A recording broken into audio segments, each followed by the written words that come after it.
such soon. And if people want to keep track of that, EuroNASCAR.com, isn't it? Yep, of course. And of course, follow us also on Twitter, Facebook, YouTube, everywhere.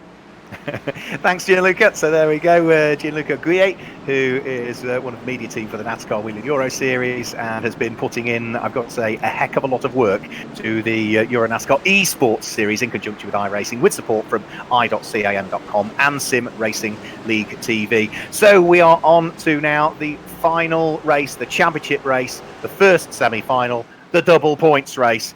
So remember, leading the championship is Lasse Sorensen for DF1 Racing. His number 66 car goes off what is the second row of the grid.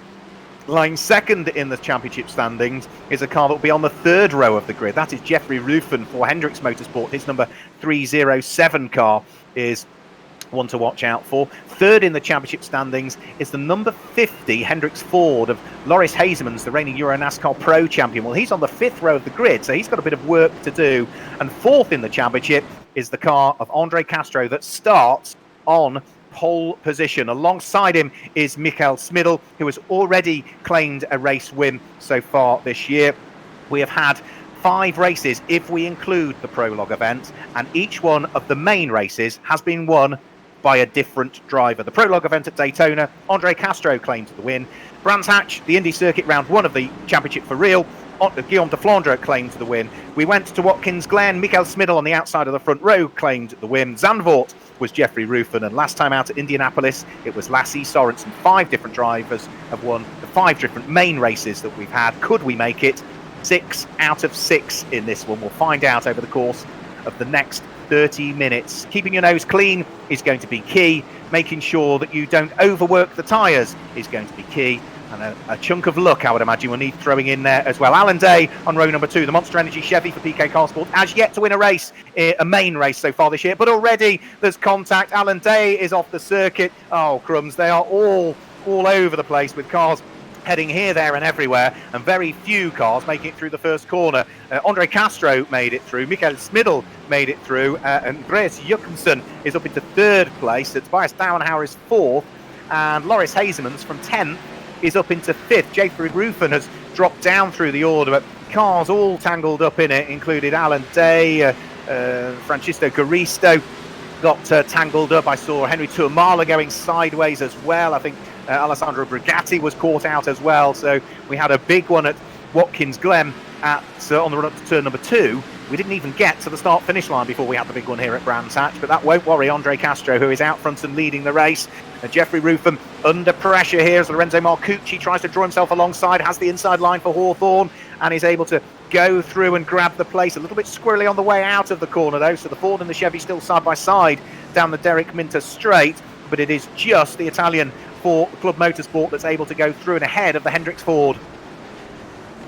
Puff of smoke from Jeffrey Rufen as he went in towards the part of the circuit there, and problems for Jeffrey Rufen. Saw the puff of smoke, and all of a sudden his car is heading off to the side of the circuit. So Jeffrey Rufen is not going to score many championship points here, and that's a huge disappointment for the driver who is 2nd in the championship standings. He's tumbling down through the order. I'd imagine maybe fluffed the downshift and buzzed the engine, one would have thought there potentially. Andre Castro leads the race. Mikael Smidl in 2nd position. Both of these have been winners of main races so far this year. Remember, Castro won the prologue event. Mikael Smidl won at Watkins Glen. And you can see just how close the pair of them are. They are 1.5 seconds ahead of the 3rd place car. And they're only on lap number 2. So Pablo Lopez is working his way up through the order at the wheel of the circuit. Ricardo Tormo Fordzilla machine running in 6th position at the moment. He's got the battered car of Tobias Dauenhauer ahead of him. That's going to be slowing the car down. The aerodynamics of Dauenhauer's car won't be working with the damage modelling in iRacing. There's no resets either on this one. You can have a fast repair, but you've got to go into the pit lane to do that, and then that's going to drop you ever more down through the order. So Dauenhauer's just going to have to cope with that and try and drive as wide a Ford as he possibly can. But already having been picked off by Pablo Lopez, you can see already the Spaniard is starting to disappear up the road, and there's not a great deal at all that the German can do about it. back towards the lead of the race. Remember, in the heat, Mikael Smidl left it very late on to grab the lead, literally with just 3 or 4 corners to go. I'm sure in the early stages of this one, he might be just quite comfortable to sit behind Andre Castro and work out where, if anywhere, he's got an advantage, or where, if anywhere, he might have an opportunity. Just showing the nose of the car to Castro, heading in towards the braking area for the 3rd time up at Druids. Chevy first, Toyota second, Chevy third. The first of the Fords is Loris Hazemans, who sits there in 4th. Quick replay. Well, here's Alan Day. Oh, and then almost got tangled up in another incident that Scott Jeffs was having with somebody as he went up towards Surtees corner. I think that was Francisco Garisto, who is also carrying huge amounts of damage. You can see all of those cars. Well, Alan Day is down in 14th position at this stage. The driver who has gained more places than anybody starting position to current position is Simon Palat, down in 11th place. So he has gained 14 places at this stage. Replay also of contact being made there. Scott Jeffs and Roy Hendricks getting together, I think that was. My computer was struggling graphically to show me exactly what was going on there, but back to the lead. Andre Castro under this pressure still from the Toyota Camry, representing Autodrome Most Car Show, in the hands of Mikael Smidl. Very successful sim racer Mikael Smidl, looking to try and put the American under pressure. But for the moment, there's no chink in the armour for the 21-year-old Andre Castro, who still continues to lead up towards Paddock Hill Bend, bounces over the curbs, beautifully grabs the apex. Smidl sideways coming out of the corner, the tail end of the Toyota nearly caught him out there. But a bit of arm twirling, a dab of opposite lock, brings it back under his spell once more, but that's cost him vital tenths of a second. Thankfully, it was a few tenths of a second he could afford, because Andreas Jochumsen is sufficiently far away. Down into 7th place is Lorenzo Markussi. Now he should be able to gain on the car that lies ahead of Tobias Stauenhauer. Quick replay again of the start. Let's just have a look. And yeah, Alan Day just got tangled up. Vladimir Choitsis got turned around. And then we saw Henry Tuamala getting caught up as well. Several cars all making contact with each other. And I think it was Alan Day getting sideways. Whether there was contact that caused that, I couldn't quite tell from that angle. But we certainly saw the Monster Energy Chevy pitching from the right-hand side of the circuit over to the left, and then a chain reaction thereafter. There goes Giorgio Maggi, another driver that is sporting damage. And that's Alessandro Brigatti that has been able to go through and ahead of him. Brigatti is now roughly back where he started by the look of things. So Alessandro Brigatti started in 13th place, is now back to 12th, again with a bit of damage, only light damage to his car. 9th place is Brian Crowells, who started in 11th position. He's under pressure from Lasse Sorensen, who is able to go through there. So Lasse Sorensen, the championship leader, taking the place over Brian Crowells. Both of them again with damage. Remember, it's double points as well, which means at the moment, doing the maths, well, Mikael Smidl is not doing the full championship. He lies second to Andre Castro, who is 4th in the championship standings. Andreas Jochumsen has not been a driver we have seen grab stacks of championship points over the course of the season. I'm just having a quick look for where he is in terms of the championship fight. He is 10th in the championship. His best result is a 5th at Watkins Glen. We know that Pablo Lopez is not doing the full championship. Loris Hazemans is down in 5th at the moment, so it's going to mean mathematically that Andre Castro, if he stays where he is and everybody else behind stays where they are, is going to be heading towards the championship lead, heading into semi-final number 2.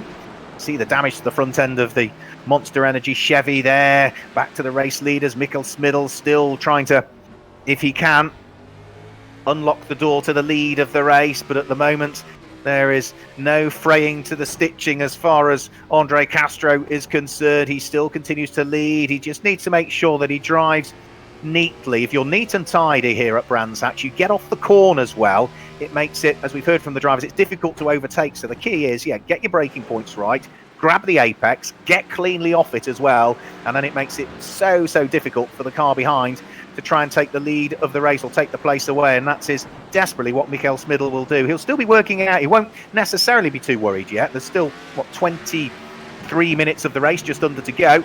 He'll be all of the time just trying to work out where there might be an opportunity, and he may well leave it until very late in the race, potentially, to take that opportunity, knowing full well that if he leaves it as he did in his heat late in the race, there's no opportunity for the driver that you just got past to try and return the favour.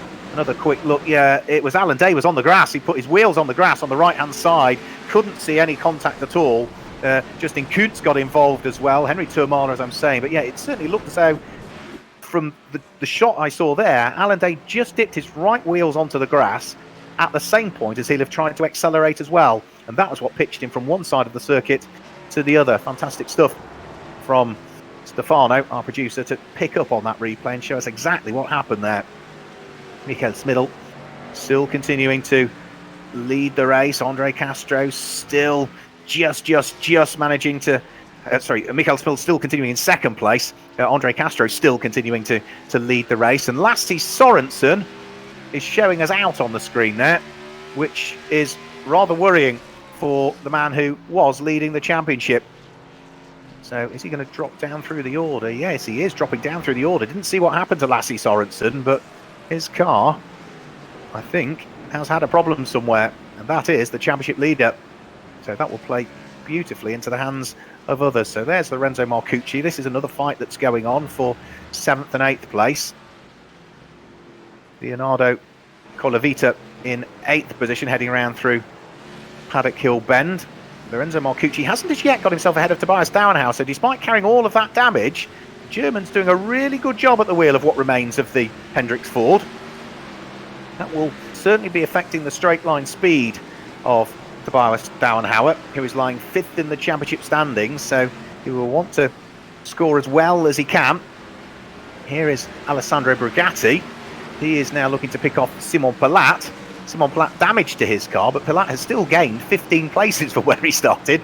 Started down in 25th position, did Simon Palat, and he is now in 10th place. Alessandro Brigatti having gone through and ahead. Look in his mirrors, who's behind?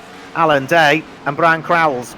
Lots of damage to the front end of the number 24 PK Car Sport Chevy in the hands of the 2 times former champion Alan Day. Secured the NASCAR Whelen Euro Series back in 2017 and 2018. He's not the only back-to-back champion that we've had in the NASCAR Whelen Euro Series, because Luca Lasser managed to do that, and Ander Villarino managed to do that. Lasser in 2009, 2010. Villarino did it in 12 and 13. I say Alan Day did it in 17 and 18. Crowells in 12th place, closing in. Alan Day in 11th place, closing in as well. Both of them on Simon Palat, who is looking to try and see whether he can hang on to the coattails of the car that took a place away from him not too long ago. So we ride on board with Simon Palat looking back at Alan Day. See the whole of the front end missing off the number 24 PK Car Sport Chevy. Simon Palat a little bit wide, heading around through Paddock Hill Bend, and that's opened the door to Alan Day to work his magic. Dives through up the inside. Just the one place lost for Simon Palat, who was able to close the door just in time on Brian Crowells. So Alan Day now into 10th place, back for the lead of the race, and Michael Smidl now is really starting to show his hand. There was bump drafting almost there, bumper to bumper, as they came out of Hawthorne and up down the Derek Minter straight towards Westfield Bend. Again, you can see the tail end of the Toyota continually moving around as the hugely successful sim racer tries to close in on race leader Andre Castro, who has won a main race, but that was a non-championship scoring race. That was the prologue event at the Daytona Road Course.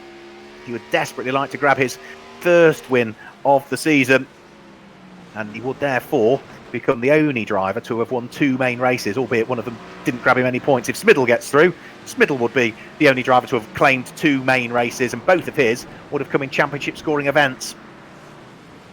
Now these two are nearly 5 seconds up the road from the 3rd place car of Andreas Jochumsen, who is on for potentially his best result of the season so far. Andreas Jochumsen, say, had a 5th place at Watkins Glen, but he's in 3rd at the moment. It would be his first podium in the main championship races of the season.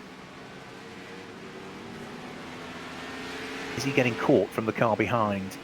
Not quite is the answer. Pablo Lopez in 4th place is not gaining, so battle for first and second is without question still the one to concentrate on. Now, Mikael Smidl runs wide there, coming out of Hawthorn. That's going to drop him further away, and already you can see he was almost pushing Andre Castro round that same corner a lap earlier. He is now 1.4 seconds adrift as a result of that grassy moment. Justin Kuntz fighting his way back up through the order. Similar damage to the car that he's trying to hunt down, which is Garisto that lies ahead. Francisco Garisto with the light blue and black and white flashes. It's just sort of white and light blue for Justin Kuntz that sits behind. But the Italian is just hanging on to it from the German at the moment. Now there is Stefano Guttavalle, and that is a rather worrying, the smoke that's coming from the tail end of his car. The Cal Racing number 388 surely is going to have to head towards pit lane before too much longer.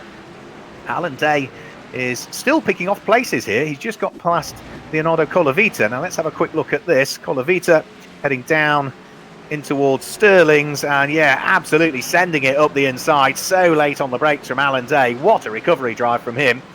Should have lined up third on the grid, and unfortunately, by the time he'd got his car pointing back round in the right direction, that was what was left of the Monster Energy Ford, and he was down towards the tail end of the field. But he's now into 9th place.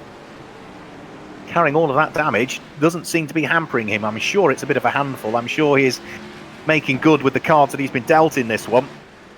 But having gained another place there over Leonardo Colavita, the next car he's going to want to try and hunt down is Alessandro Brigatti, the 19-year-old Italian former kart racer.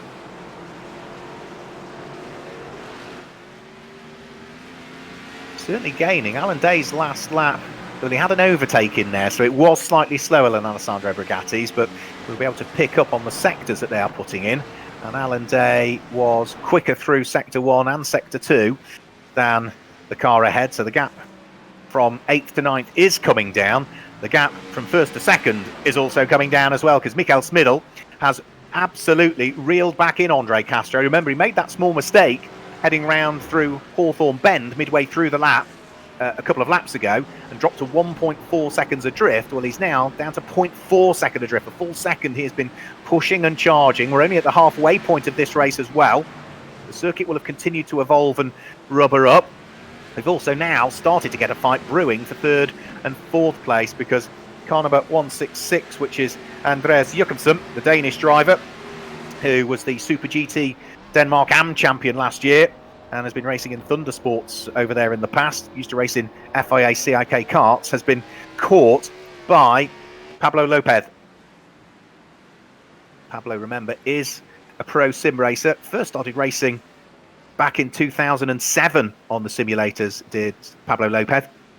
Only got his first steering wheel on his sim, though, in 2008, and has then subsequently gone on and been massively, massively successful. Won lots of national competitions and international competitions as well. I say he was a finalist in the 2012 Nissan Gran Turismo Academy. And Pablo Lopez is certainly doing a great job for Circuit Ricardo Tormo and the Fordzilla-backed Ford. Closing in all of the time on Andreas Jakobsen. Closing in on the lead again is Mikael Smidl and Andre Castro. That's down to, what, a tenth of a second, couple of tenths of a second at the best. So 2 cars fighting for 1st and 2nd, a couple of cars now fighting for 3rd and 4th. Can Jakobsen hang on to 3rd place, though? Pablo Lopez all of the time closing in. As we go on board with the Spaniard, looking ahead at the car that is, at the moment, in the final podium spot. Uphill, onto the brakes, in towards Druids. Wide line taken in to try and triangulate the corner, get on the power nice and early.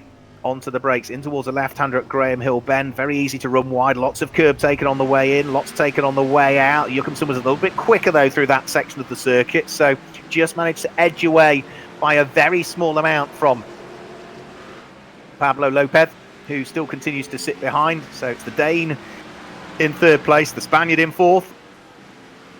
Different nationalities we've got represented. An American leads, a Czech driver in 2nd position.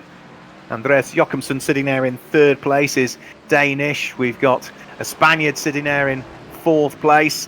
Another different nationality sitting there in 5th place at this stage is going to be Loris Hazemans, who is from the Netherlands. So huge amounts of variety, and an Italian and a German thereafter, or German then Italian. So what's that? I think 7 different nationalities represented inside the top 7.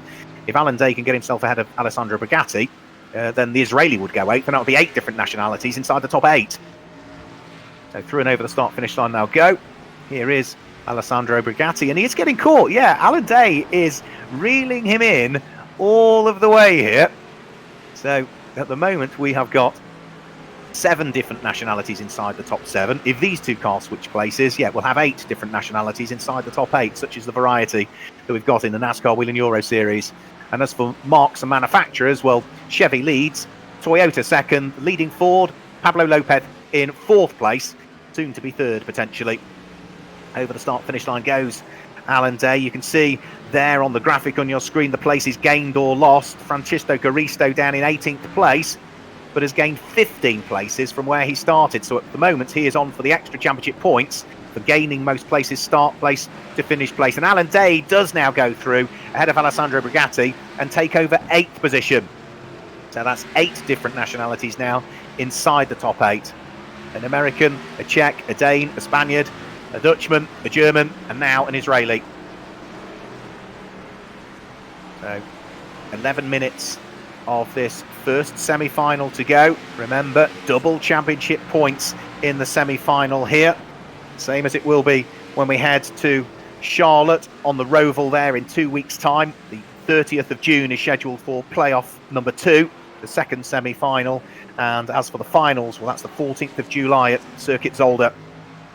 So Pablo Lopez still desperately trying to throw everything at it, including the kitchen sink, and this could be the opportunity here. He's got a good run on Andreas Jochumsen, but again, heading up towards Paddock Hill Bend, just can't quite do enough. The Ford still sits behind the Chevy, and these two are pushing really hard at this stage. There's traffic up the road which could come into play before too much longer. Hopefully that traffic will stay out of the way. They come down in towards Graham Hill Bend now through the left-hander. I think it might be possibly Ulysse Delceau, is it, that might be the back marker, who, having been a former EuroNASCAR 2 champion, should, I would have thought, keep out of harm's way as these two fighting for the final podium spot come up towards him. As the Ford got a run on the Chevy this time as they head past the back marker, Ulysse Delceau stays neatly out of the way, which doesn't compromise Andreas Jochumsen. Equally as much, it doesn't really afford an opportunity to Pablo Lopez. So still for 3rd and 4th place. They are rooted together. We're still rooted together for the lead of the race as well. There's only a 1/10 of a second between Castro and Smiddle for the lead of the race, and only 10 minutes to go. Through Sheen Curve up towards Sterling's, the left-hander. More traffic up the road that needs to be dealt with before too much longer. And hopefully that again will be traffic that will stay out of harm's way, as this pair can't afford to be compromised at this stage. Justin Kuntz has headed into the pit lane, the German, so he is dropping down through the order. As up towards the start of another lap goes our battle for what is 3rd and 4th position. They're going to catch the back marker here. That's Roy Hendricks, who stays beautifully out of the way. The team manager for Hendricks Motorsport doesn't want to get involved in the fight for 3rd and 4th position. So Andreas Jochumsen can breathe a sigh of relief that the traffic didn't cause him an issue, but he can't relax at all because he has still got Pablo Lopez right behind him. Out of Surtees, the speeds begin to build again as they head through Pilgrim's Drop and then up towards Hawthorne Bend. Very fast part of the circuit. Even the right-hander at Hawthorne is a quick corner to take. Beautifully through that corner there. There is a bit of damage to the front left corner of Andreas Jochumsen's car, I think, which doesn't seem to be affecting him at this stage. Again, sideways from Pablo Lopez as he just planted his right foot on the accelerator, and briefly the Ricardo Tormo Fordzilla back Ford started to step away but gathered the moment up. Now Lopez is still the leading Ford that we've got in the race. Can he get through into 3rd place and make it all 3 manufacturers represented inside the top 3? Because it's still Chevy first, Toyota second, then it's Chevy from Ford for 3rd and 4th place, and Lopez has got another good run this time. This is as close as he's been up towards Paddock Hill Bend, but again can't quite do it. Andreas Jochumsen still sitting there in third place. Lopez might try and cut back on the exit of the corner, but Jochimsen was clean through Paddock Hill Bend and up towards Druids again. There's just no opportunity. Look at how close they are. Bumper to bumper for third and fourth place with 7 minutes now to go. We've still got a similar gap back first to second as well. Andre Castro still having to work hard to hang on to the lead of the race. There's traffic up the road as well, which is Francesco Garisto, who needs to stay out of the way here. He doesn't want to get involved in this battle, Francesco Garisto. He's gained 17 places, more than anybody, so he's on for an extra 8 championship points, and that is almost the opportunity that Mikael Smidl needs. Up towards Westfield Bend they'll go, and Smidl's now got the inside line. The traffic did come into play, and Mikael Smidl has finally unlocked the door to the lead of the race, and Andre Castro, through no fault of his own, just met the traffic in the wrong place at the wrong time, and that was all Mikael Smidl needed to go through and take up the lead of the race. Now, can he start to pull away? He has been sitting on the coattails of that Chevy from DF1 Racing for the vast majority of the race, and now he will look to try and pull away. Let's just have another quick look at what happened for the change for third and fourth place. Well, Lopez was quick coming out of Surtees corner, had the outside line for Hawthorne. Andreas Jochimsen braved it out, as did Lopez. They were side by side through Hawthorne, which is a daunting place to overtake, and eventually the extra momentum was just enough. So a change from first to second for Andre Castro, and a change from third to fourth for Andre Jochimsen on exactly, or Andreas Jochimsen on exactly the same lap. So that has shuffled the order. All of the top four now in different positions than they were a few moments ago. Brian Krols sitting there in 12th position. Good recovery drive from him as well after the problems at the start of the race. He is now almost back where he started. He started in 11th, he's running in 12th. Simon Palat sits ahead, who started 25th and is running in 11th position. So he really has gained a raft of places, Simon Palat, but hasn't gained as many as Francesco Garisto, so isn't going to grab those extra 8 championship points if my workings out are correct. Although Garisto has just lost a place, I think, potentially to Bavo Fallon, so he can't afford to lose too many. It is quite close for who's gained more places, starting position, to where they currently are with 5 minutes to go. Brian Krols, who is a driver who isn't just competing with us in the NASCAR, the EuroNASCAR Esports Series. He's a team member for Brax Racing, usually on the number 91 car. He's one of the drivers who each week is the driver that sets the base setup for these cars. All of the drivers on a base setup which can't be modified. That gets tweaked based on feedback, and then Brian Crowells will sort of work with the organisers to again just modify the base setup, and again that gets issued to all of the drivers to test and gets sort of rubber stamped. And he is a driver that sort of puts in a fair chunk of time to make sure that every circuit we go to, the setup works for every driver, because as we say, we've got pro drivers, we've got sim drivers, we've got some part-time drivers, we've got some team members and members of the media as well. So it's a car that needs to suit everybody's driving skill and experience. We've now got 6 minutes to go. Back for the fight for 11th and 12th place. Simon Palat still under pressure from Brian Crowells. And at the moment, there's no change in that order. However, since we had the change for the lead of the race, Mikael Smidl has started to pull away from Andre Castro. There's almost a second gap, first to second now, as you can see on your screens on the left. And Pablo Lopez has done exactly the same, pulled away to almost a second now from Andreas Jochimsen, who's there in fourth. And still on for his best result of the season as well. You know, it's a shame he's not in the podium places currently, but fourth is still one place better than fifth, and he's still therefore ahead of Loris Hazemans, who is the reigning EuroNASCAR Pro Champion, who is there in fifth place. Tobias Downhauer completes the top sixth, his Hendricks Motorsport teammate. Here's Simon Palat. Now Brian Crowell's almost got a run there coming out of Surtees corner as they head onto the Grand Prix section of the circuit. Looking back from Pilat's Feed Vict Racing car at the Ford that lies behind, but Brian Crowell's couldn't quite manage to do it. Now here is number 141, Lorenzo Markussi. Now he's been caught over the course of the last few laps by Alessandro Brigatti. This is for 8th and 9th positions.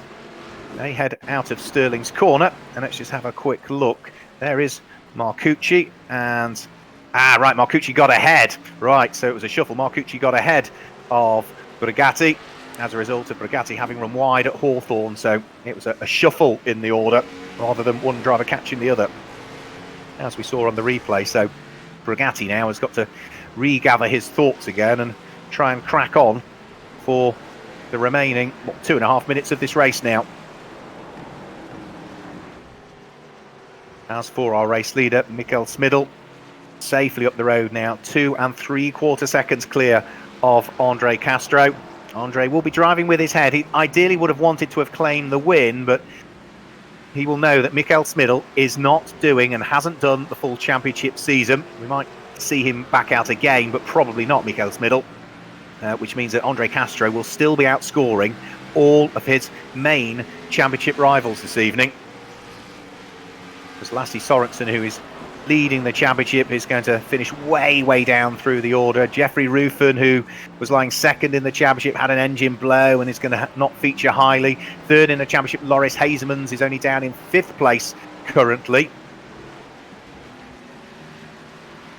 And Andre Castro is 4th in the championship. Here comes Pablo Lopez.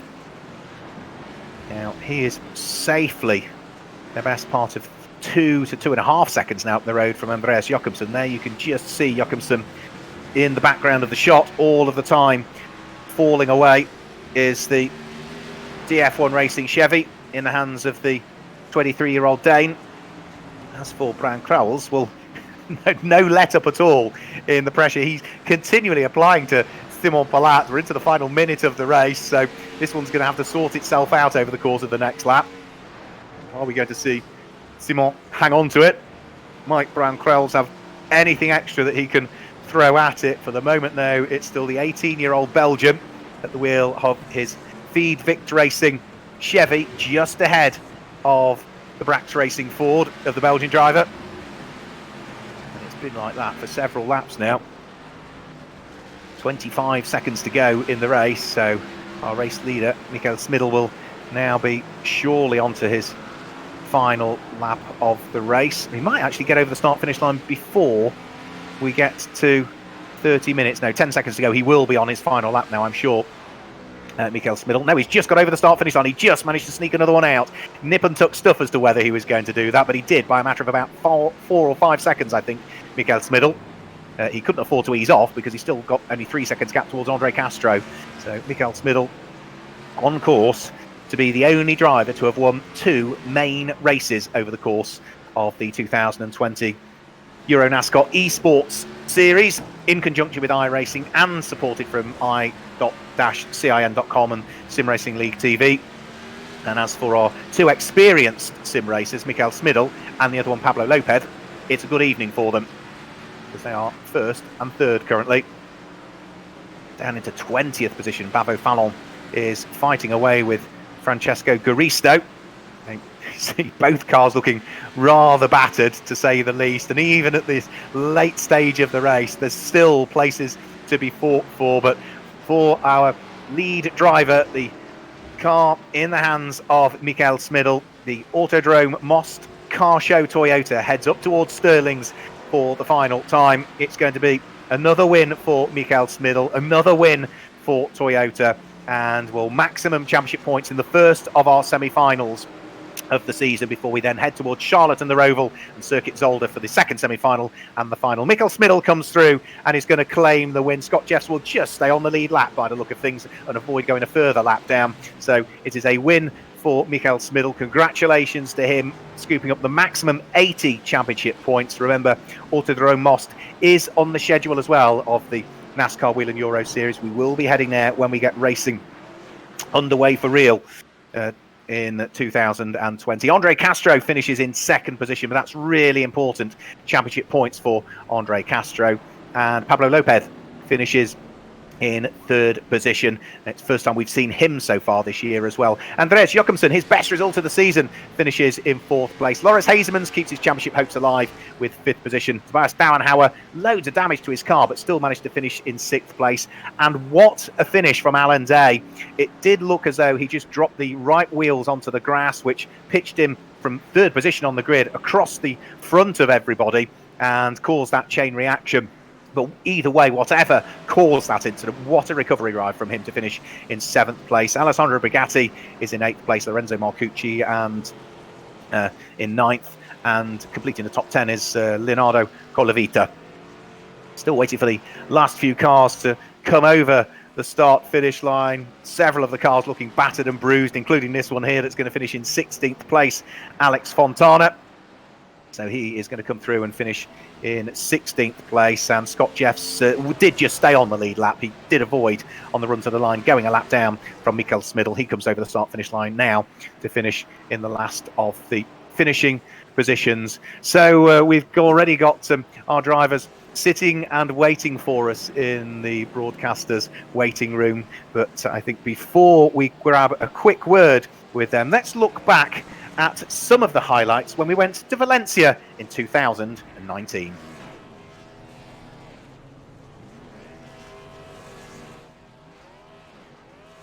Well, confirmation of the results first then. Mikael Smiddle claims the win. Andre Castro second. Pablo Lopez was there in third place, with Andreas Jochumsen and Loris Hazemans in fourth and fifth. Tobias Steinhauer was sixth. What a recovery drive from Alan Day in seventh place. Alessandro Brigatti was in eighth place. Ninth place was Lorenzo Markussi, and Leonardo Colavita completed the top 10. Simon Palat was there in 11th place. I think he gained more places in the race than anybody else did. Brian Crowells was 12th. Giorgio Maggi, Vladimir Tioitsis and Fred Gabillon complete the top 15. Alex Fontana, Scott Jeffs and Davide Dallara bring us down into 18th position in that feature race there. 19th place was Maran Kramers. Bavo Fallon completed the top 20. Then it was Garisto Hendricks, Muscaron Kuntz, Delso, Tuamala, Gordon Barnes and Stefano Gustavaglia, who finished in 28th place. Guillaume de Fonda was 29th. The championship leader, Lassie Sorensen, only 30th position. Huge dent that will put in his championship hopes. Advert Yoda, Jeffrey Rufen, Gustav Bergren, Chris Ricard, Alex Sedgwick and Vittorio Gorelli all caught out in the start line shunt at the beginning of that one. So before we grab a quick word with our drivers, let's see if we can now look back at some of the highlights